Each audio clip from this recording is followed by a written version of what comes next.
Babe, wake up. A new execution method just dropped. That's my favorite comment on my nitrogen execution video, but seriously, this new method is about to drop. On January 25th, this Thursday, Kenneth Eugene Smith is scheduled to be put to death by nitrogen asphyxiation in Alabama. His lawyer appeared before the 11th Circuit Court of Appeals on Friday to ask to have the execution blocked. If the judges do not rule in his favor, then come this Thursday, Smith will be outfitted with a respirator mask that will replace oxygen with nitrogen. Alabama's brand new execution protocol will still use a medical gurney just like in previous lethal injections. Once the prisoner is secured in a lying position, the mask will be placed over their face. The state is yet to submit the full outlined protocol to the public, so it's unclear if he will be given a sedative beforehand. Unlike the previously used gas chamber, this gas isn't going to wage a war against his cells and cause burns to his flesh. It's simply only there to replace oxygen. It's the lack of oxygen that will be the mechanism of death.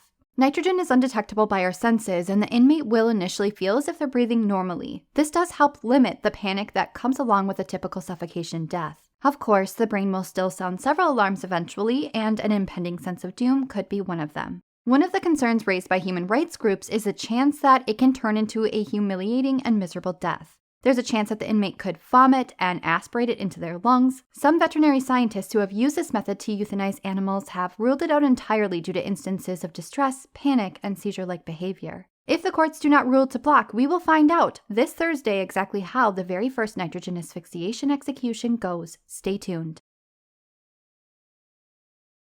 States like Alabama and Oklahoma are in the process of making it their primary method or at least an alternative for the inmate to choose. The problem is they are both being vague and tight-lipped about it, leaving us to wonder if it's truly humane. Well, I think I might have the answer.